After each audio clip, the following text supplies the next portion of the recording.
你不会真老年痴。 movie की शुरुआत में दिखाया जाता है कि बहुत साल पहले एक लेजेंड जो कि एक पागल साइंटिस्ट थे, डॉक्टर फिंच, वो एक दिन अचानक हवा में गायब हो गए थे और उस दिन के बाद से जिस घर में वो रहा करते थे वहाँ आके रहने वाले हर इंसान को एक के बाद एक वो साइंटिस्ट हंट करते हैं। एक अनसस्पेक्टेड औरत लैब में उठती है और बहुत जल्द ये चीज रियलाइज करती है कि कुछ बहुत बड़ी गड़बड़ है। तभी उसके पीछे एक डरा देने वाली साइंटिस्ट की फोटो दिखाई देती है। वो औरत तुरंत वहाँ से भागती है और टीवी में उस साइंटिस्ट की डरावनी वीडियो चल रही होती है। वो टीवी उसका पीछा करता है और लड़की को फोर्स करके ऊपर वाली स्टेयर्स पे भगाता है। अब घर से बच के भागने की कोशिश करते हुए वो एहसास करती है कि जिस भी जगह वो जा रही है वो घूम फिर के एक ही जगह आ रही है। तभी उसकी गर्दन पर दो हाथ आके उसकी गर्दन पकड़ लेते हैं। और लकीली ये सब एक स्टोरी थी जो एक आदमी अपने कस्टमर्स को डराने के लिए बता रहा होता है। उसे कभी भी सही रिएक्शन नहीं मिलते क्योंकि लोग उसको जोकर के सिवा और कुछ नहीं समझते। और पता चलता है कि उसका नाम जैंग है जो कि डॉक्टर फिंच के घर का टूर गाइड करता है। डॉक्टर फिंच का घर एक म्यूजियम में बदल जाता है और जिसको मिस्टर वैंग संभालते हैं। मिस्टर वैंग जैंग को बोलते हैं कि ये बेकार की कहानियां सुनाना बंद कर दो क्योंकि उस वजह से लोग तुम्हें पागल कह रहे हैं और तुम्हारी बातों को सीरियस नहीं ले रहे हैं। अब ये बात सुन के वो आदमी निराश होकर जाता है और सबको लंच के लिए इकट्ठा करता है। वो सभी कस्टमर्स को उस एरिया को खाली करने को बोलता है इससे पहले कि वो बस को मिस कर दें। और अचानक से उसको एक जोर की आवाज सुनाई देती है जो कि बेसमेंट से आती है। उसे बात बड़ी अजीब लगती है कि कोई नीचे कैसे चला गया क्योंकि दरवाजे पर लिखा था कि अंदर जाना मना है। और इस वजह से जैंग वहाँ अंदर जाता है ये पता करने के लिए कि वहाँ क्या हुआ है। वो उस मिस्टीरियस बेसमेंट का दरवाजा खोलता है और लाइट का फ्लैश देख के बहुत ही चौंक जाता है। और ये देखते ही वे स्टेयर्स पे रोल करके फिसल जाता है और अपना सारा सामान भी उसी के साथ गिरा देता है जिसमें कोक की बोतल भी होती है और जो सारे फ्लोर पे गिर जाती है। और उस वजह से एक छोटी सी कार में शॉर्ट सर्किट हो जाता है। वो बंदा उस व्हीकल के पास में गिर जाता है और वहाँ पे लेटा होता है। जैंग तभी उठता है और कमरे में इलेक्ट्रिक करंट देख के सरप्राइज हो जाता है। वो उस एरिया से दूर जाने की कोशिश करता है बट गलती से उसे छोटी कार में पैर रख देता है जो एकदम से उस आदमी को श्रिंक कर देती है और जिस वजह से वो जमीन पे गिर जाता है। जब जैंग फाइनली उठता है तो वो देखता है कि वो उसी कार में है तो वो खुद को एक बड़े इंसेक्ट से बाहर अटैक होते हुए देखता है जिस वजह से वो डर के मारे बहुत चिल्ला रहा होता है। वो जल्दी से ड्राइविंग सीट पे जाता है और व्हीकल को स्टार्ट करने की कोशिश करता है बट वो मशीन चाहे कुछ भी कर लो स्टार्ट होने का नाम ही नहीं लेती। लकीली वो एनिमल बहुत जल्दी किसी चीज से डिस्ट्रैक्ट हो जाता है जो कि एक आदमी है जो दुश्मनों पर फ्लेम्स फेंकता है और 100 से भी ज्यादा आर्ट्स को उस एरिया से दूर भेजता है। पर इससे पहले कि वो उसकी तरफ आने वाले क्रिएचर को दूर करता उसके वेपन में गैस खत्म हो जाती है और वो उन जानवरों के बीच अकेले फंस जाता है। एक औरत ये सब दूर से देख लेती है और झूल के उस आदमी की तरफ बक्स के ऊपर जंप करते हुए आती है और हर तरफ बॉम्ब फेंकती है ग्राउंड पे। बहुत जल्दी ये रिवील होता है कि उसका नाम लिली है और वो कॉम्बैट में एक्सपर्ट है और वो इतनी काबिलियत रखती है कि अपने खाली हाथों से उन क्रिएचर को मार दे। वो जल्दी से उस आदमी की तरफ भागती है और उसे इन्फॉर्म करती है कि सब एक्सप्लोजिव तैयार हैं। फिर वो सारे एक्सप्लोसिव्स को रोबोट की तरह काउंट करती है और बहुत ही जल्द सभी बॉम्ब्स को एक्सप्लोड कर देती है जिसकी वजह से बहुत जोर की शॉक वेव्स आती हैं जिस वजह से सभी दुश्मनों को मुड़ना पड़ता है और उस वजह से उन्हें जंग जीतने का अवसर मिलता है। जैंग ये सब देखता है और तभी उन लोगों की तरफ बढ़ता है और उससे एहसास होता है कि वो आदमी लेजेंडरी डॉक्टर फिंच है जिसे देख के जैंग बिल्कुल चकरा जाता है जैसा कि उसने कोई भूत देख लिया हो। जब जैंग उठता है तो वो फिगर आउट करने की कोशिश करता है कि क्या हुआ था। वो देखता है कि डॉक्टर कुछ कर रहे हैं जो बहुत ही भयानक ऑपरेशन लग रहा होता है। इस वजह से वो जल्दी से दरवाजे की तरफ भागता है बट रियलाइज करता है कि बाहर की दुनिया बहुत ही बड़ी है क्योंकि वो तो छोटा हो गया होता है। इससे पहले कि वो आदमी वापस जाता है वो डॉक्टर को तेजी से उसकी तरफ आते हुए देखता है और वो साइंटिस्ट उस जैंग पे प्लांट डिस्ट्रॉय करने का इल्जाम लगाता है।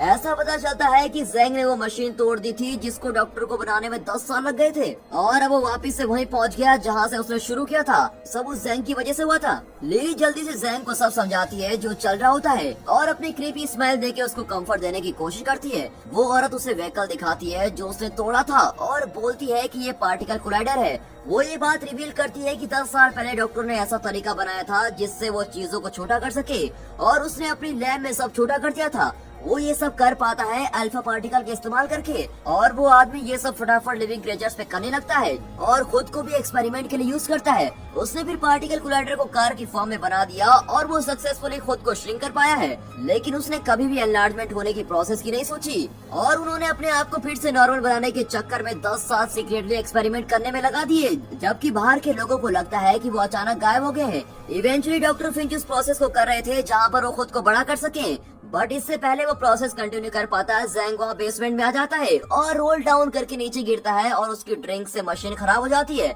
जब जैंग ने उस पार्टिकल कोलाइडर पे पैर रखा तो डॉक्टर फिंच बस मरते मरते बचे थे और तब मशीन ने जैंग को श्रिंक किया और उस कारण उसकी बची हुई पावर्स भी इस्तेमाल हो गई है। अब ये रियलाइज करने के बाद कि एक्चुअल में हुआ क्या था, जैंग तुरंत डॉक्टर के पास जाता है और उसे वापस नॉर्मल करने की भीख मांगता है, बट फिंच उस आदमी को वहाँ से जाने को बोलता है।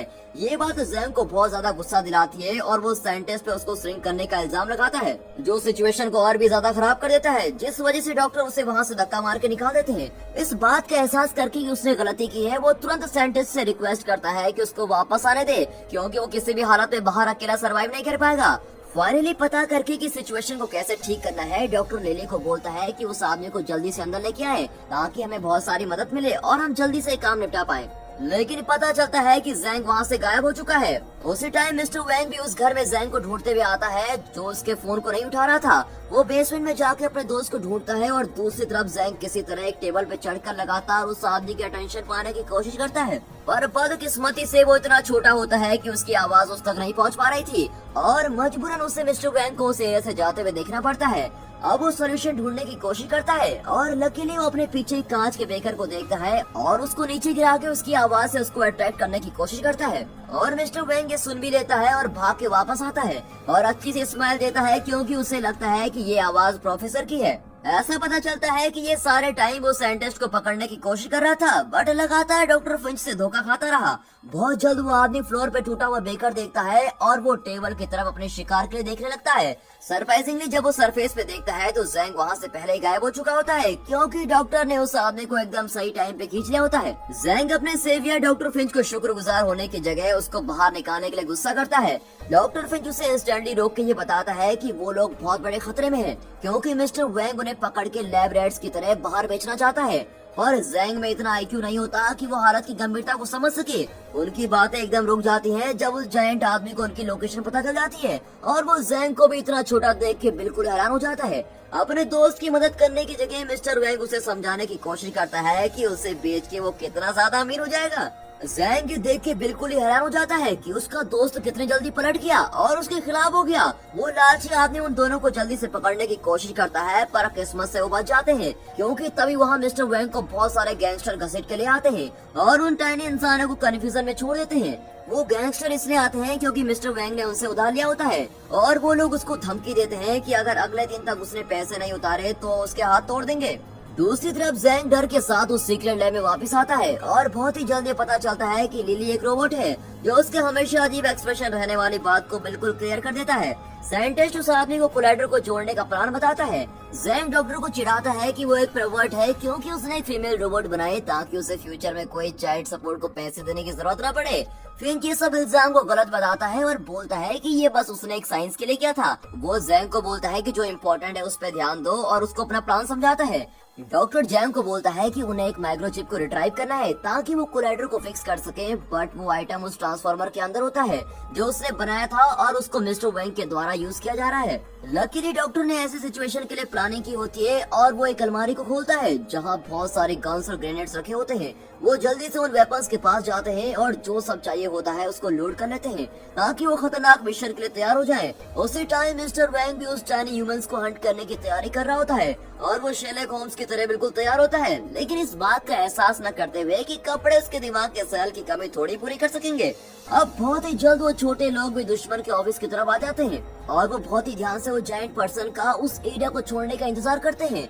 वो ट्रांसफार्मर तक पहुंच जाते हैं और उसके बाहर की वॉल को तोड़ देते हैं और अंदर उन्हें एक खतरनाक टनल जो बिजली से भरी हुई दिखाई देती है, जहां इंसानों को जाना मतलब उनको जान से हाथ धोना है। इस वजह से उनके पास एक ही चॉइस होती है, लिली को अंदर भेजने की, क्योंकि लिली तो रोबोट है ना।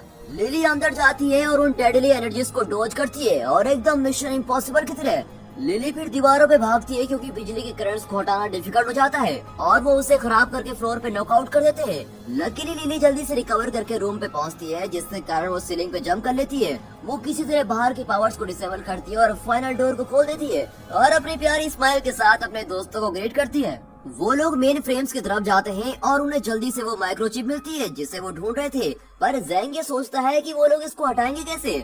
वो डॉक्टर को देख के सरप्राइज हो जाता है, जो एक घूमती हुई चेन सॉ के साथ मशीन को हैक करता है, बिल्कुल एक पागल आदमी की तरह।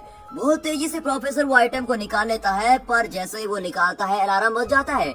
उसी टाइम मिस्टर वेंग छोटे इंसानों को बेसमेंट में ढूंढने लग जाता है और वो नोटिस करता है कि कुछ अजीब सी चीज दीवारों के पीछे छुपाई हुई है। वो तुरंत उन आउटलेट्स की तरफ भागता है और कवर उठा के रिवील करता है, तो देखता है कि डॉक्टर फिंच की सारी चीजें वहाँ पर होती है।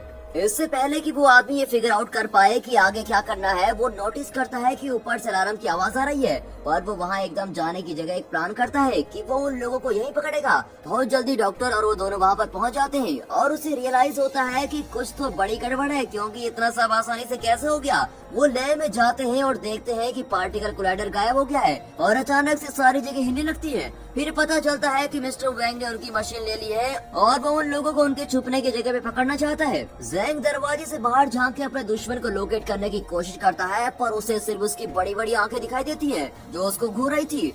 डॉक्टर जल्दी से अपने दोस्तों को वेपन पास करता है और कहता है कि धड़ाधड़ गोलियां शूट करो, जिस वजह से वेंग वहाँ से वापस हट के ग्राउंड पे रोल होता है।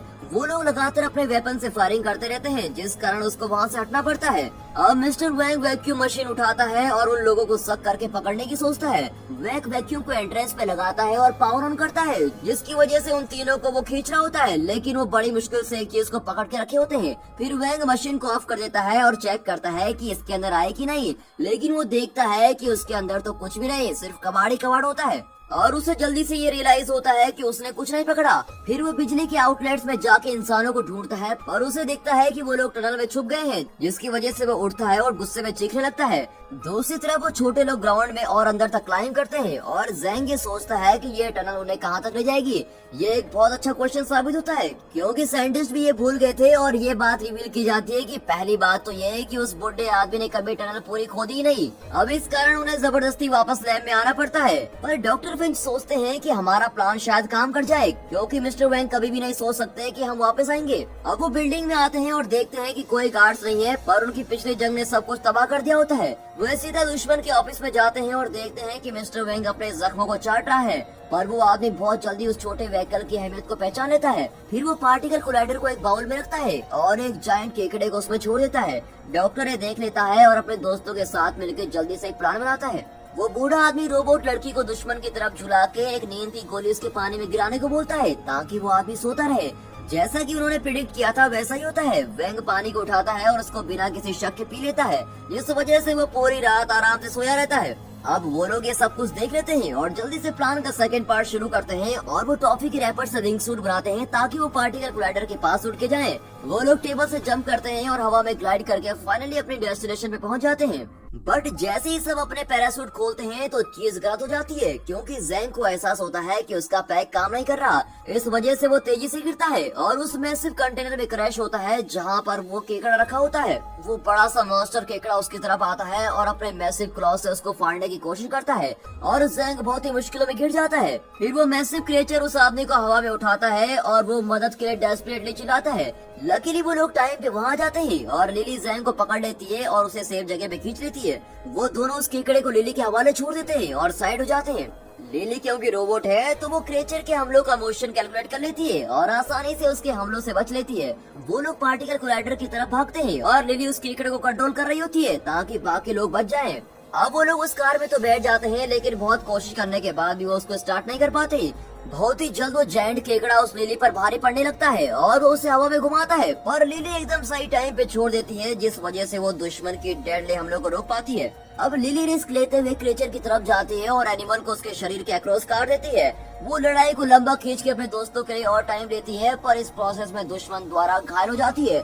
अब लिली फैसला करती है कि वो किनारों में भाग के जाकर जानवर की पीठ पर चढ़ जाएगी और इससे उसे जानवर को बहुत बार स्ट्राइक करने का मौका भी मिलता है। पर वो केकड़ा जल्दी से ठीक होने लगता है और लिली में छेद कर देता है और उसको जमीन में पटकता है। लिली जल्दी से रिकवर करके अपने केबल्स को उस मॉन्स्टर की तरफ शूट करती है, जिसकी वजह से वो जानवर को खींच लेती है और क्रिएचर के अराउंड गोल गोल घूमती है और फाइनली वो उस केकड़े को बांध देती है और डॉक्टर फिंच भी फाइनली गाड़ी का इंजन स्टार्ट कर पाते हैं। पर वो दुश्मन आखिरी मोमेंट पे खुद को आजाद कर लेता है और लिली को स्ट्राइक करता है। जैंग ये सब कुछ देख लेता है और डेस्परेटली अपनी फ्रेंड को बचाने की कोशिश करता है, पर लिली उसे अंदर रहने को बोलती है क्योंकि वो तो बस एक रोबोट है। वो उन लोगों की तरफ स्माइल करती है और वो जायंट केकड़ा उसको हवा में लेके घुमाता है। लिली किसी तरह उन तक कंट्रोलर फेंक देती है इससे पहले कि वो सेल्फ डिस्ट्रक्शन मोड एक्टिवेट करती है। डॉक्टर गैस पे प्रेस करता है और उस एरिया से दूर चले जाता है और हवा में बच जाता है और उनके जस्ट पीछे एक बहुत बड़ी एक्सप्लोजन होती है। उस एरिया से किसी तरह बच निकलने के बाद वो लोग बहुत ज्यादा दुखी होते हैं क्योंकि उन्होंने अपने एक दोस्त को खो दिया होता है।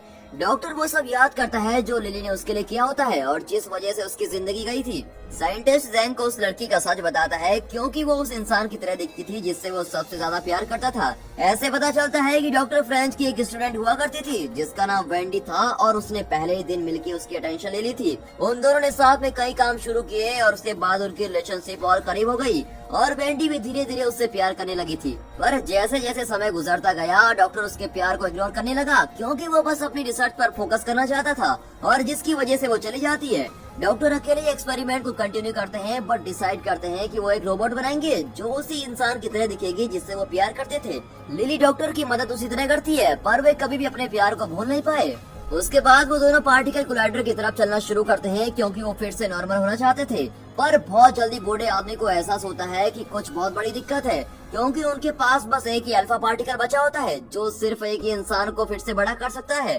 जिसका मतलब ये है कि उन दोनों में से किसी एक को छोटा ही रहना पड़ेगा। उसी समय मिस्टर वैंग उठ जाता है और उसे एहसास होता है कि यहाँ भी कुछ बड़ा खतरनाक हुआ है क्योंकि वहाँ पर वो छोटा सा व्हीकल नहीं होता और केकड़ा भी मरा पड़ा होता है। वो बेसमेंट में जाके सब कुछ डिस्ट्रॉय करने लगता है जो भी साइंटिस्ट का होता है और अपने खुंदक उसके सामान पे निकालता है। जब वो फाइनली शांत होता है तो वो सिक्योरिटी सिस्टम की तरफ जाता है और ये देख के सरप्राइज हो जाता है कि डॉक्टर उसके कैमरे के नीचे खड़ा है। वो लोग बहस कर रहे होते हैं तभी मिस्टर वैंग उनको पकड़ने के लिए खड़ा हो जाता है पर डॉक्टर फिंच जैंग को धक्का देके खुद को सैक्रिफाइस कर देता है। वो आदमी साइंटिस्ट को लेके जाता है और ग्लास कंटेनर में डाल देता है और वो जश्न मनाते हुए सेल्फीज लेता है और सोचता है कि अब वो बहुत ही ज्यादा अमीर होने वाला है। जब सारी उम्मीद चली जाती है डॉक्टर को एहसास होता है कि जैंग ने पार्टिकल कोलाइडर ऑन कर दिया है और वो किसी भी कीमत पे साइंटिस्ट को बचाने का प्लान कर रहा होता है। प्रोफेसर उसे तभी रोकने को बोलते हैं पर जैंग चेतावनी को इग्नोर करता है और व्हीकल को स्टार्ट कर देता है जिसकी वजह से वो तुरंत साइंटिस्ट की तरफ चलता है।